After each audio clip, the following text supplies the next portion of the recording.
Luise Kohl Hayek makes a bold statement. Many practitioners misunderstand some of the principles of Zhineng Qigong. Her observations should not be understood as the ultimate truth, but rather as a starting point for a broader discussion and as an opportunity to question one's own ideas and how one implements these ideas into everyday life. My name is Thorsten Lüdecke, and this is the Wisdom Qigong podcast.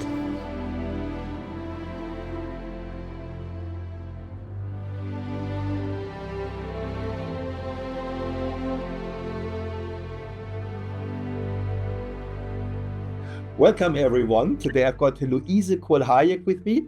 Luise, it's your second time on the podcast. The first show was just fantastic, so I thought we should meet again. And I'm very happy that you suggested a topic today, which is quite intriguing. You speak about understanding, misunderstanding, and not understanding Zhineng Qigong. So what made you think of that topic, please? I would like to talk about a few misunderstandings, which may happen, which happened to me, which happened to many of the students I know, etc. And I would like to start with the one word we always say when we finish practice: Hala, Hala, Hala. Okay, this is something which might, for somebody who starts learning Zhineng Qigong, is a little bit strange. It sounds nice. It sounds a bit like aloha in Hawaii, and it's a nice word anyway. But actually, what does it mean? So it's the Chinese word for it's already good, as we know, how and le. In fact, not la, but le. But we say la because it sounds nicer. And so when someone has a real chronic disease, for example, and is confronted by this, okay, how la, it's already good, he or she might really feel like, okay, should I fake something? Should I fake that it's already good? So the faking aspect is something that is really something we might talk about. I often heard fake it until you make it in the context of Zhineng Qigong, actually also by teachers. And I thought, okay, that's right, because I felt when I'm, on days when I feel blue or whatever, I don't feel like at my best. In the past, for example, when I still was working in school, and I gave to myself like positive affirmation: I'm already good, I'm held, I'm supported, I'm protected, I'm loved, etc. It helped. It did help. And all these things help, but they help only to a certain point. And then life comes at you and tells you, okay, it helped for a while, but it didn't help all through, And so I think this Hala should be understood in such a way that you use it in order to go beyond your present situation and try to feel as much as you can when it's already solved. But this small Hala, or give yourself good information at the end of every practice, to my mind, is often not really enough. It's like also send good information to yourself, and send good information to the world. It's nice at that moment. I can feel it at that moment. But to my mind, it often doesn't go deep enough. That's why, for example, I started 2 years ago a little group, online group, and I called it vision writing, Hala vision writing. And with a very small group of women, actually, we talked about it. How can we get really to that inner feeling of it's already solved? And we write regularly. We meet every week, and often we don't know exactly where we want to go, but we know we want to go to a state where we feel completely at ease, in harmony, and where we feel like we are held, we are carried, we are peace with ourselves and with the world, and the family, and everything is in harmony. So we start writing very often without having a clear intention. Whereas with manifestation groups, etc., it's always said you need a clear intention in order to get where you want to go. But to my mind, this is too much control. I have done all that, but it's controlling. So I want a new Porsche in front of my house, and I see it so many times that in the end, there it is. I've been successful with things like that, not with a Porsche, but with other things. But I don't feel any longer that this is it, that this is what it's about. But it's actually, why do I want the Porsche? Why do I want anything? I want to be at peace. I want to feel loved. I want to feel love for everyone around me and for everyone in the world. And that's the aim. And how I get there, well, that's a different story. So just one more sentence. What we do is we write and we try to include as many sensual experiences, like what do I hear, what do I smell, what do I feel, who's around me, what's the weather like, and what's the ground under my feet. And then I start writing for 15 minutes, and then we talk about it, we read it out, and we feel that this makes such a big difference in our lives. And that is the Hala really for me. But the Hala in the practice is only a small ending, positive exclamation mark. But actually, this is more to me. If I understand you correctly, and I think it's very interesting what you're saying here, there are two aspects to it. The first one is that you feel that a lot of people, when they use the Hala, there's a part of them which feels they are deceiving themselves because they know currently they have a disease, yet they pretend it's not there because it's already good. Right? Yeah. Now, this is the first aspect of what you touched. And I totally get it. And I've got my own personal view on these things, obviously. And for me, when I use that Hala, it's not conflicting with my current situation, but it is in fact, it's an already good, it's already solved in the future. So basically the information and everything that I need to be totally healthy or wherever I want to be or to have the situation resolved is already there in the future. So connecting with that information, and we all know how important the information is because the information will form our future. So this is why for me, I don't have the feeling of deceiving myself because I know there is a current reality and there is another reality which is in the future, which is already good. So I think I can say it, full-heartedly. But it's important to understand something like that. And it doesn't have to be the way I look at it, but it's important to do that. Otherwise, it's like if I look into the mirror and say, I'm rich and beautiful, and I'll say it 100 times, and then I look again, and then I say, yeah, I might be rich, but I'm certainly not beautiful, or something like that. I'm just making this up now. So this is one aspect, right? Mm-hmm. Yeah.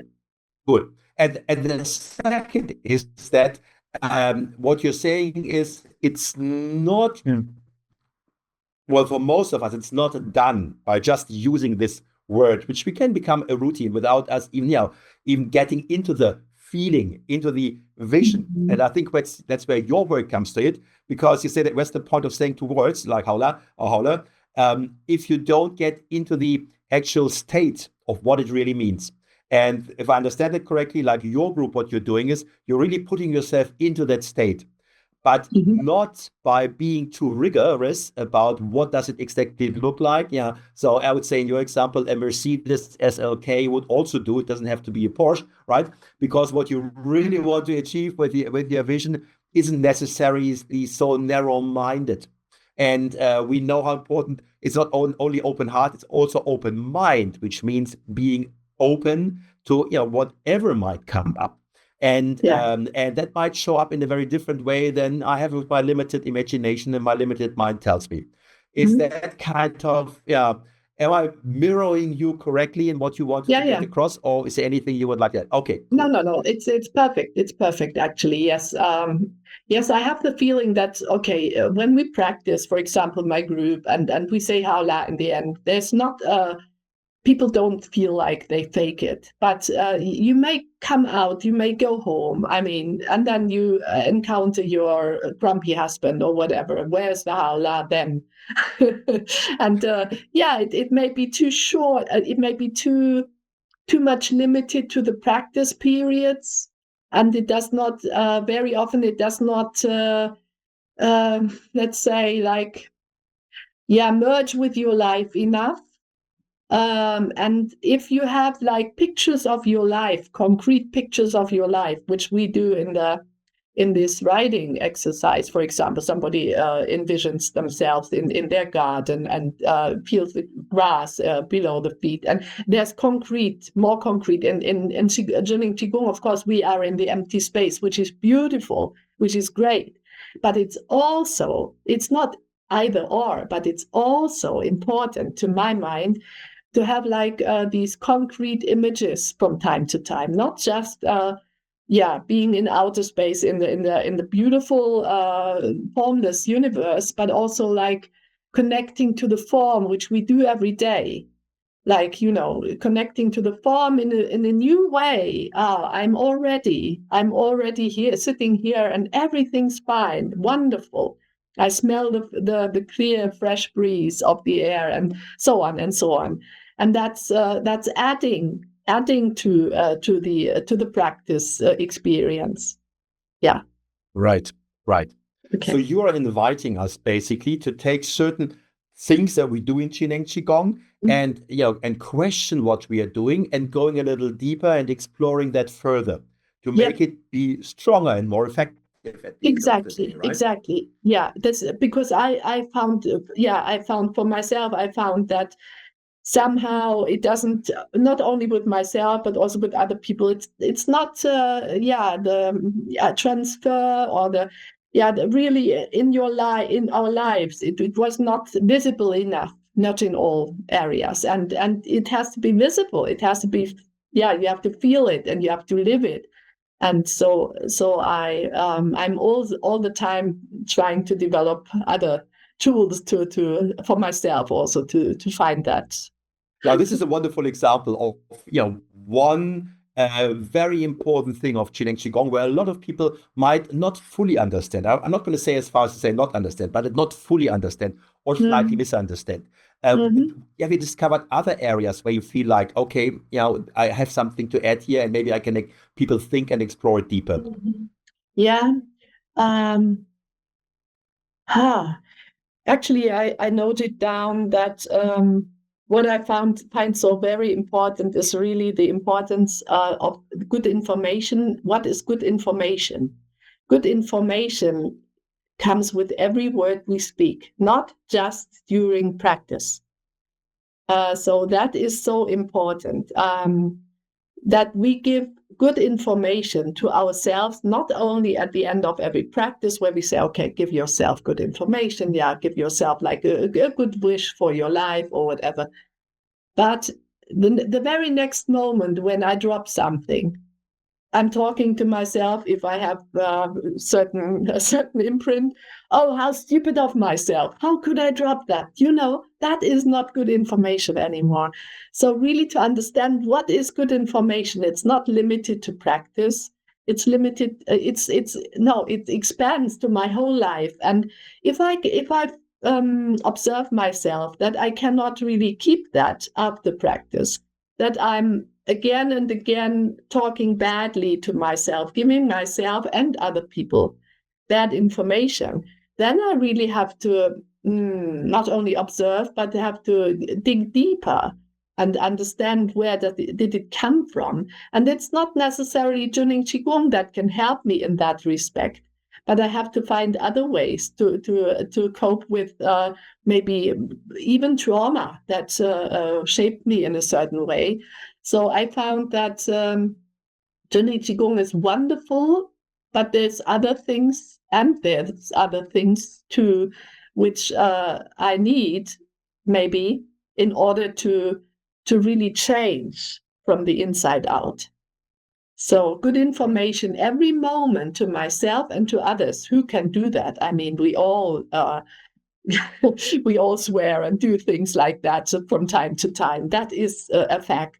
And it's not a sin or anything that, then also another thing is, when I do that, how do I treat myself when I find myself not being morally or, fully wonderful and all the time telling myself, oh, positive things. We will catch ourselves in certain moments when we do not feel so well in the morning or whatever happened. We will catch ourselves not being all so good with ourselves and the others. And how do I treat myself then? And then I found that accepting is a very, very important thing, accepting whatever I did without judging. And that's what we are told in Zhineng Qigong. Don't judge, don't judge. And that is the moment when I need to really bring that to my life, not just to my practice. And and living Zhineng Qigong in my life means giving myself good information and others as much as I can every moment. And if I cannot do it, trying to open. So there were moments when, in my own life, when I found that I found it difficult to tell myself I love myself. Yeah. But then it's good to say I'm open to learn to love myself. So make the steps a little bit not as steep. And I think that is something that also helps people who really come in a really bad state to Zhineng Qigong and fully negative and whatever. You cannot just expect them to open full range. It's just not possible. But to help them, support them. Oh, can you open to maybe it helps. Maybe I'll become better. Okay, I can open to that. And then step by step, guiding yourself and guiding others. That is something that's important.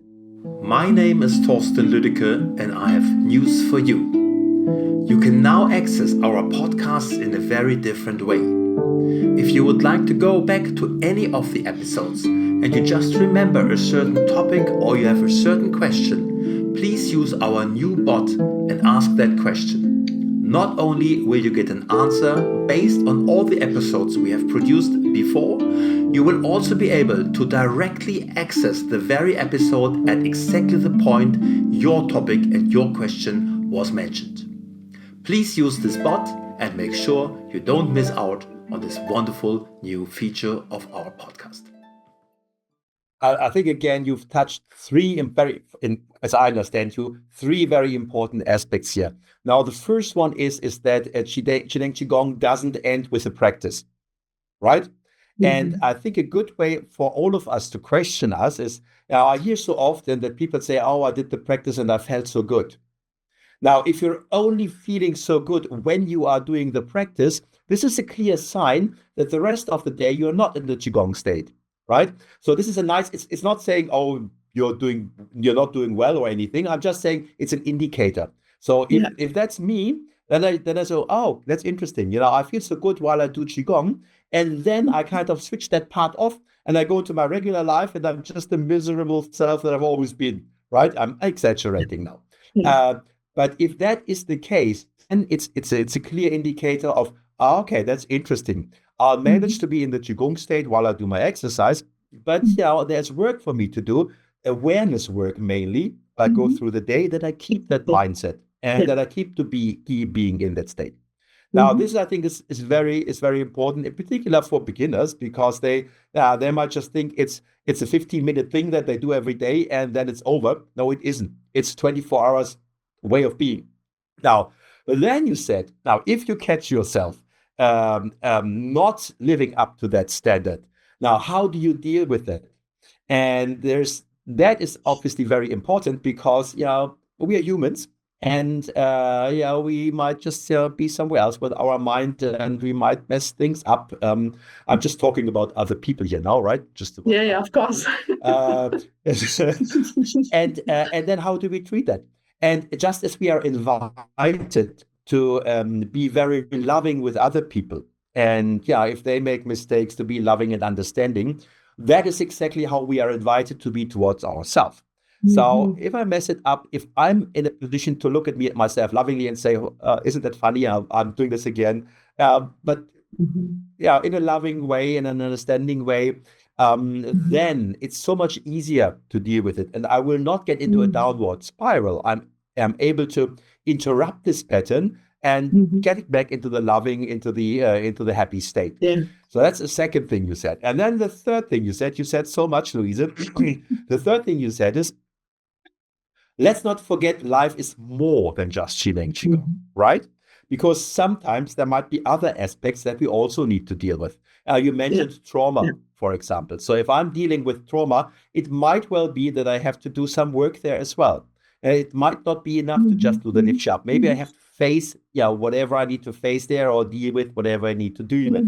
But it doesn't have to be things like trauma. It can also be like my nutrition. If I only put junk into my body and wonder why the lift up doesn't work, well, guess what? I've got an explanation here, right? So that's the third thing that people might misunderstand. It's not this one thing I need to do and then everything will be good. No, it's an holistic. We're living in a holistic life, and there are many things we have to look in. And in a way, Zhineng Qigong is inviting us also to do these things. There's a reason why Zhineng Qigong also talks about healthy relationships, right? This is not an exercise like the wall squats. It's something very different, but it's still part of the Zhineng Qigong idea.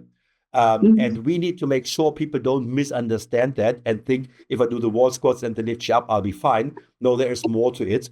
And I think that's what you've been inviting us to look into. Yeah, absolutely. Yeah, that's one point I would like to add, to mention. For some time, several years ago, I had the feeling that in a way I had also used Zhineng Qigong a little bit in order to bypass a few things in my life. So then I heard the term spiritual bypass. I thought, oh, interesting. That is something that might fit. Because you just open up. It's so beautiful, to the universe, to the empty space. You feel like, I actually felt very often like I'm in heaven already. It's wonderful. So when I flew to China, I might mention that for the first time in 2003, because I had my cancer, I wanted healing, etc. Then it was a long flight, my first long flight, and I felt like, oh, I know this up here. I'm here. I'm in every practice. I'm here. I'm up here in this empty space. So beautiful. Okay, it's beautiful, as you said already. When I practice, very beautiful. I'm already there. But it might be a spiritual bypass if only then, as you already said, actually, if only then I feel like I'm there. I'm already at peace, and I'm already where I want to be. So it takes real work down here on earth in my life. And it's not done with standing here, doing my lift up, doing my wall squats or whatever. This is not enough. This is what I felt. That doesn't mean Zhineng Qigong is it's not enough. It's just, it takes work. It takes actual work daily, every hour. I need to observe. I need to be aware, etc. And that is maybe what people, also myself, don't want to hear when they start. They think, okay, that's a quick fix. Maybe not quick, but a fix at least. Something that solves everything. But no. But the question is, which path am I taking? So, for example, if I'm a beginner and I start with the lift chair up and I suddenly realize, wow, there's something is happening here, and the chi is starting to work and I'm seeing results and so on and so on. Now the question is, what do I do with it? Do I keep it in the exercise in the half an hour that I'll do Qigong, or do I take it to my everyday, to my daily life? So one could easily say Zhineng Qigong is totally complete, but only if I integrate it into my complete life. If I don't do the integration into my whole life, then it's not complete. And so let's go back to the spiritual bypass. I mean, I really love that metaphor, because when you have a bypass, it means that the original artery is still clogged, but you're kind of bypassing the whole situation, right? And in a spiritual way, it can easily be the same thing. It can be a tool to avoid something I would actually need to confront and to resolve. And we don't want that. Exactly. We discussed the people that, that do the exercise and are, fully happy in this half hour and then they're miserable afterwards. But you can even take it further. No, I know there are people that only are happy when they work with a certain master. So they're even giving their power away from who they are and their own power to the master. Only if the master, works with them or does his or her session, then I feel good. Now, this is all obvious bypass. And I think you wanted to add something to that, right? Yes, exactly. Oh, this is the point actually I wanted to talk about. Very good. Because yes, I also feel like we're giving our power away when we think Zhineng Qigong master from China can heal me. It's about healing. He can give me, mostly men actually, can give me everything I don't have now. I want good health. I want a harmonious life. And they can give me what I need. They know better than me, of course. Uh, it's the same thing as if we go to a doctor and take a pill, but only in another way, actually. It's giving, thinking that somebody else has the solutions for myself. But I think we have to understand, okay, somebody can support me. Okay, I can ask for support, but not, and no one can heal me if I'm not open to healing myself, if I'm not actually opening up to the power that that created us, that fills us, that surrounds us. If I'm not open to that, nobody can actually help me. And I feel it's very difficult, maybe also for the masters, because they offer healing sessions, etc.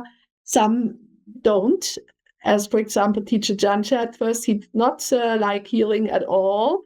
Even in his own center, he said he doesn't want anyone healing another, because he is aware of that we need to be aware of our own power. But and of course, people also earn money by that. It's actually true, and I have felt that healing sessions can really be very powerful without any question. I've seen that because I supported Zhineng Qigong teachers who were in my house, and people came for healing, etc. So it really changed something. So it's not that it doesn't work, but the point is, for example, there was a man who had like a limited vision only, and his wife brought him here, and he had a healing session. After that, he could see. For long years, he had not seen. But of course, 2 weeks later, had already gone. It's not you have to. Not you have to, but if you want something to last, an effect to last, it's necessary that you work with the tools yourself. That is so important. Yeah. And I'm glad you're touching on this point, because this episode is called Understanding, Misunderstanding, and Not Understanding Zhineng Qigong. And I think this is, in people that think that way, it's a huge misunderstanding, because the idea of Dr. Pang, when he was the man who broke with the tradition, in Chinese tradition, the masters would keep the secrets for themselves. And he was the one that said, no, I'm breaking with this tradition. I want everyone to own their power. So that is a basic idea of Zhineng Qigong. But we're not used to it, because everywhere else in life, we're looking at an authority because they know better. And in spiritual life, it's the same thing. So this is one of the biggest misunderstandings, that we look at the master or the teacher and think, wow, he's the great guy and he knows better. No, he can inspire you. He can teach you certain things, but the power is ultimately within you. And to own that power, that is the key of what we're doing in Zhineng Qigong. And I think a lot of the masters are doing this really well, because when they talk to the students, they say, you are the master. So she is one of them, and Master Liu also. When you talk to him, he would say, "No, you are the master." So everybody here is the master, and I think that's the mindset I need, because it's my health, it's my body, it's my life.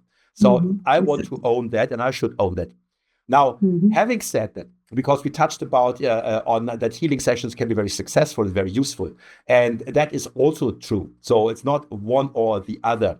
So if you have someone who's got great skills in healing, and he can support you on your path, Of course, it's a good idea. Of course, it's wonderful. It's everywhere in life. Now, if you've got someone, if you partner up with someone and you do things together and he supports you on your path, that's great. And it can greatly help you. But ultimately, it's your life and you need to take responsibility. And I think that's important. And I'm glad that you brought this up here. Okay, yeah, I'd like to add something about healing. As I had this experience with my own cancer, and well, of course, with different people I worked with, there was a lot about healing. But I've come to have a really different understanding. Also, when I went to China at that time in 2003, I already knew I don't need, I must not focus on healing too much. I must not fix my mind too much on I have to get healed, because that is not good. And that is something I really find important to mention and to be aware of. If you want to get healed, you always are aware. Healing is here, you are here. I want to get healed, so I'm not healed already. So all the time I have this, I want to get healed. And so it's actually good, and that is a little bit tricky because you have to you have really to play a trick on yourself. And that is a little bit like faking. Maybe you have to forget about wanting to get healed when you need healing, and at the same time ask for support. Like a paradox, I need to no longer be focused on healing, but take all the steps in order to get healed. But focus my mind and my whole being on why do I want to live? What am I happy about? What is my purpose? Why am I here? Because if I don't know this, it is, why should I get healed at all? So it's much more important to really focus on things you love to do. You love to serve others or whatever you want, and find your passion. Find the point why your life is juicy and joyful and whatever, and that is actually it. All the other things are always like healing here, and I am here. So I still am not healed enough. But forget about it. What you're saying is don't focus on the problem, but focus on, on the vision you have for your life, why you want to be around, why you want to enjoy everything, and why you want to be, a part here on Earth. Focus on that and not on the, and because what I see also is people tense up if they're focusing on the, oh my God, I need to heal. They tense up. If they tense up, they're not relaxed. When they are not relaxed, the body can't do the work. It's just if I'm a sportsman and I desperately need to win and I tense up, I will not give my best game. I need to get in with all my ambition and my fun and my joy, and of course I'm a sportsman. I want to win, but it's not. I know it's funny to say it's not the end of the world, because we are talking here about serious diseases, so it might actually be the end of the world. I know that, right? But I need to go in with a relaxed state, because otherwise, no matter the harder I try, the more difficult it becomes for the body, because it's got to put stress hormones out and basically boycott my own healing process. So if I can put the idea of, oh, I need to be healed aside and focus on the beauty of life and get connected with why I want to be healthy and why I want to live, then I'm making it easy for my body to respond to Qigong and to come up with the solutions that needs to be done. And I'm also reminded here, because I'm currently working on something with Master Chen. You probably know him. He's teaching the psychology of inner perception. And he asks himself the question, how comes some people heal with Zhineng Qigong and others don't? And his take on it is unresolved emotions. And there we are again with one of the other topics you said. If there's other stuff going on in your life that you haven't resolved, it's very difficult to get the healing result with Zhineng. True. Yeah, true. So, absolutely. There might be something else that we need to add into the picture. And so it's absolutely worth going deep into this topic, and not just taking the easy this exercise and I say Hala, then I'm here. It's worth it, going deeper into it. And I'm very grateful, that we have this conversation, and we are already after half an hour. So I kind of have to watch the time now. But maybe if you want to add something here, please don't hesitate to add something if there's anything that we've missed out. Yeah, just practice can also be kind of can be something you're pushing too hard yourself with having to practice, because the teachers often tell you, also myself, I was often told, you have to practice more, you have to practice more, you have to practice more. So self-discipline and all this is good, but it might also be something that is not joyful enough. So you need to look for the point of your joy, as I already said that. You need to look for what is joyful and how can I make practice joyful for myself. So if I feel like I have to practice 3 hours per day in order to heal, I have to find a point to get into the practice, which makes me feel like, okay, I want it. Oh, I feel so good. And that is so important for people who find, okay, I need to practice. I know it myself. It's important. But how can I do that every day? Because it's a hard thing to overcome my, my inhibitions or whatever. I have some inner obstacles against practicing so hard or whatever. I'm rebellious in a way. My mind is rebellious. I don't want, and so on. And how can I do that in a joyful way? Yeah, find something that softens all the obstacles, the inner obstacles, and so that you feel like, oh, even maybe it's your favorite music, or it's a beautiful place where you practice, or it's a different way to start your practice, maybe moving freely, not just standing there like a soldier doing my level 1 and level 2 exercises, but moving freely, dancing. I found dancing is very, very good for many people, also for myself. At first I dance, and then slowly, I find, okay, now I'm ready to do my exercises. And so joy is so important in order to come closer to everything that's important for yourself. Mm-hmm. Just want to add to that, because you started this very important point with saying or you gave the impression that practice is not important. No, it is important, right? It's not about just joy. If I enjoy having a beer and watching the television show more than Zhineng Qigong, you're not encouraging me to do that.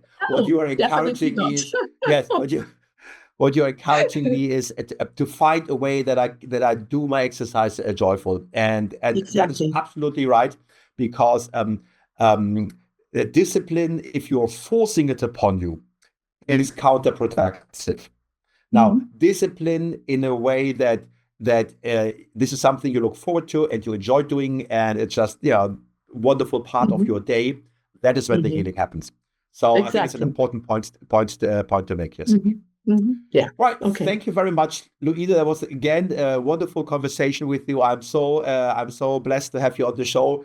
Thank you so much, and I hope I'm gonna see you soon somewhere in the world. And thank you for your contribution here to this podcast. Thank you, Thorsten, for having me. I really enjoy every time I enjoy talking with you, because there are lots of new aspects, and you always manage to get everything I tell you in such a clear way. You sort it out. You mirror it to me, and it's really very nice. I feel very enriched by this conversation. Thank you so much. We trust you enjoyed this conversation, and we invite you to subscribe to our podcast so we can stay in touch and notify you of future episodes. We will end today's episode with the 8 verses meditation performed by Zhineng Qigong teacher Katrin Hendricks. Enjoy.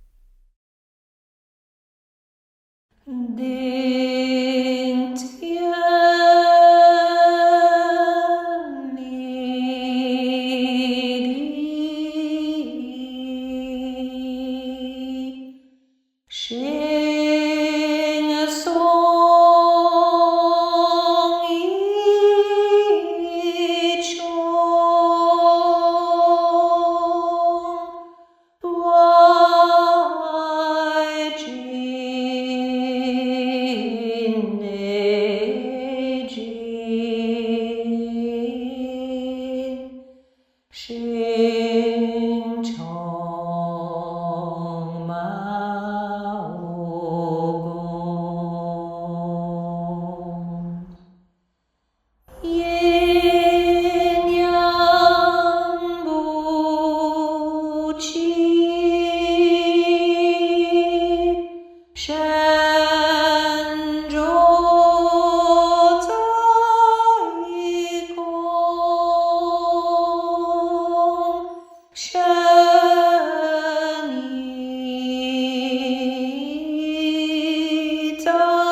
To get your free ebook on the 8 verses meditation, please check the show notes below.